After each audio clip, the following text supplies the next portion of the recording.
Assalamualaikum warahmatullahi wabarakatuh. Alhamdulillahi rabbil alamin. Wassalatu wassalamu ala asrofil anbiya'i wal mursalin wa ala alihi wa sahbihi ajma'in. Ma ba'du, Bapak dan Ibu kaum muslimin jemaah salat zuhur yang dirahmati Allah. Lebih dari 40 kali Allah panggil dan jelaskan Bani Israel dalam Al-Quranul Karim.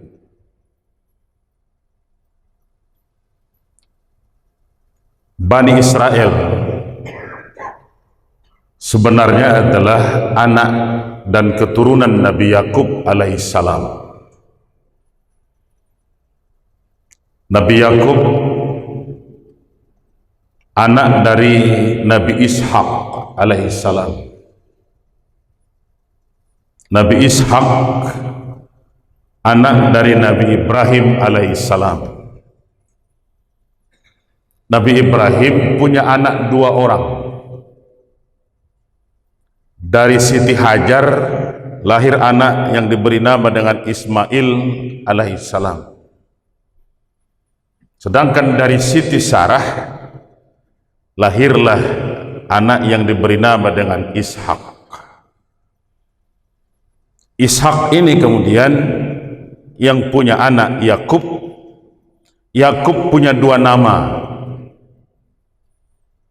Satu Yakub, nama lainnya adalah Israel.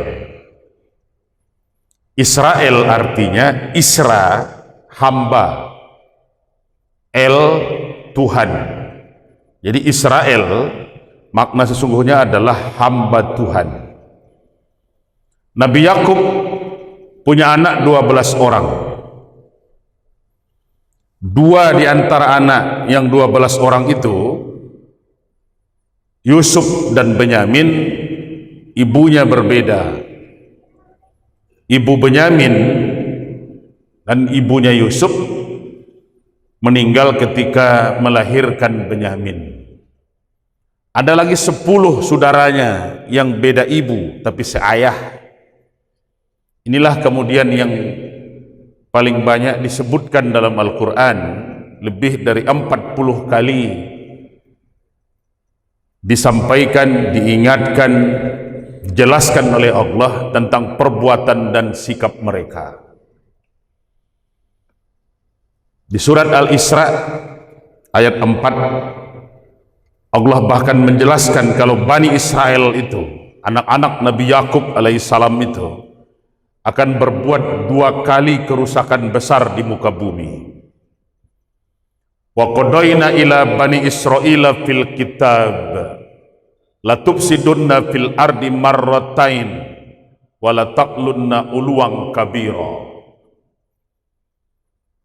Telah kami tetapkan dalam Alkitab kalau Bani Israel itu akan berbuat 2 kali kerusakan di muka bumi, dan bahkan mereka akan menyombongkan diri dengan kesombongan yang sangat besar. Apakah kerusakan itu yang kita tonton hari ini termasuk di antara itu? Bisa mereka sewenang-wenang, bisa mereka menunjukkan perbuatan yang melebihi batas kemanusiaan di Gaza,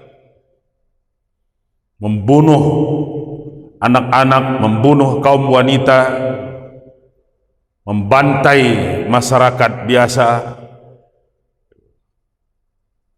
Rasanya banyak yang tidak sanggup kita melihat rekaman-rekaman yang beredar, terutama yang setelah 2023 pecah perang di Gaza berhadapan dengan Israel.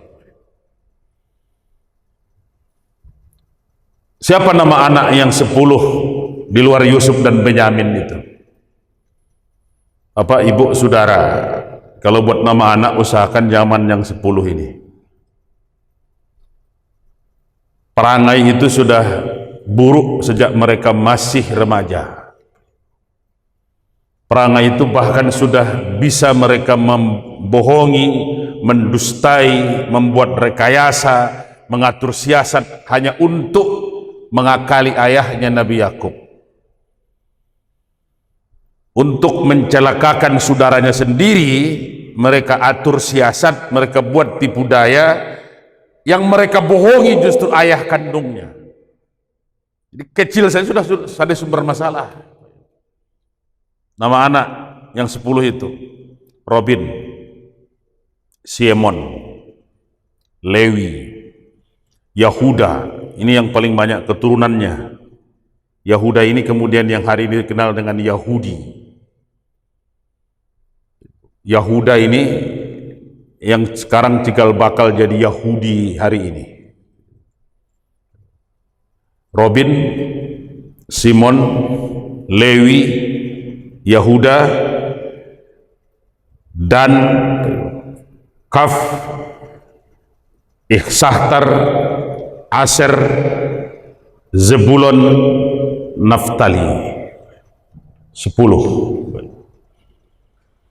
Ayat-ayat dalam Al-Quran tentang Bani Israel banyak berkaitan dengan jangan berbuat kerusakan, jangan sewenang-wenang, jangan serakah, jangan sombong, karena ini pangkal balanya itu. Kenapa mereka Allah murkai? Karena perbuatan mereka yang tetap akan menyombongkan diri. Kenapa mereka dimurkai? Karena mereka tidak akan mau tahu dengan kebenaran yang Allah tunjukkan. Sombong dengan kebenaran. Maka kalau kita baca surat Al-Fatihah, ada 3 jalan yang diminta tiap waktu, 17 kali kita baca sehari semalam.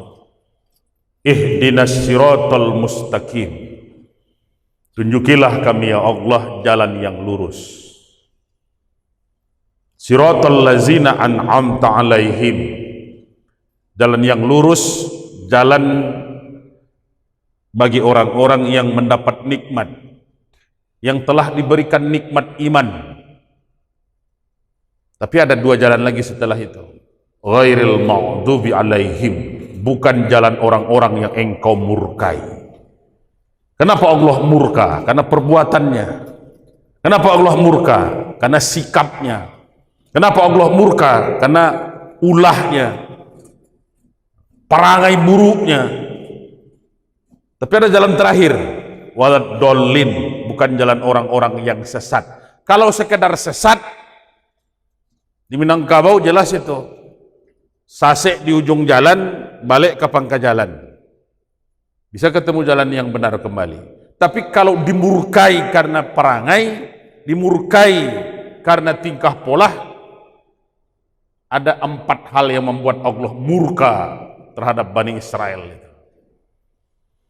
Duribat alaihimuz zillatu aynama sukifu illa bihablin minallah wa hablin minan nas wa ba'u bighadabin minallah wa duribat alaihimul maskanah zalika bi annahum kanu yakfuruna bi ayatillah wa yaqtuluna al-anbiya'a bighairi haqq zalika bima asaw wa kanu yaqtadun. 4 ini yang tidak bisa lepas dari Bani Israel. Ini yang membuat Allah murka kepada mereka. Dimanapun saja mereka berada, Bani Israel itu, dimana saja mereka berada, mereka nanti akan diliputi kehinaan, dibenci orang, karena perangai. Illa bihablim minallah wa hablim minan nas, kecuali mereka yang teguh, berpegang teguh dengan tali agama Allah. Kalau mereka mau insaf, mau sadar, mau kembali ke jalan yang benar, wa hablim minan nas, dan teguh dengan tali hidup bermasyarakat. Wa ba'u bighadabin minallah, yang di luar itu mereka akan mendapat murka dari Allah. Wa duribat alaihimul maskanah, juga nanti akan ditimpakan kepada mereka kemiskinan. Apa penyebabnya? Zalika bi annahum kanu yakfuruna bi ayatillah. mereka mendapat murka, mereka mendapat kehinaan, mereka akan dimiskinkan karena mereka yakfuruna bi ayatillah, kufur, kafir, engkar terhadap ayat-ayat Allah. Maka dulu kalau umat Nabi Nuh habis dihantam banjir, umat Nabi Soleh habis dihantam gempa bumi, umat Nabi Su'ib habis dihantam awan panas wedus gembel, umat Nabi Lut habis dihantam oleh hujan batu. Bani Israel dikutuk menjadi monyet, jadi barua. Apa salahnya? Parangai barua.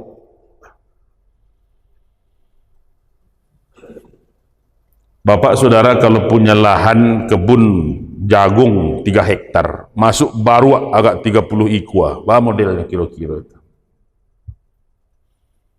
Bapak saudara punya lahan, punya pohon yang sedang berbuah, masuk barua, ayang kadibueknya, perangai yang akhirnya membuat azab itu turun. Maka kalau kita ingat sejarahnya itu, setelah surat Al-Fatihah ada Al-Baqarah, masih di awal-awal Al-Baqarah Allah sudah mulai jelaskan tentang karakter Bani Israel. Ayat 67 sampai 73 sudah bicara khusus masalah Bani Israel. Dahulu ada seorang yang kaya dari Bani Israel itu, kaya bapitih. Kalau kayo ndak bapitih, ndak kayo itu lah. Kayo bapitih banyak, tapi ndak punya anak, ndak ada yang akan mewarisi. Ini yang disiapkan oleh keluarga dekatnya. Bilonya mati, kita ambil sadua lahir. Bilonya meninggal, bagian kita nan punya lahir. Ditunggu mati. Orang kaya ini lama pula hidupnya, panjang pula umurnya. Akhirnya tidak tahan mereka, satu di antara keluarga dekatnya dia bunuh mama kandungnya itu, keponakan yang bunuh mama.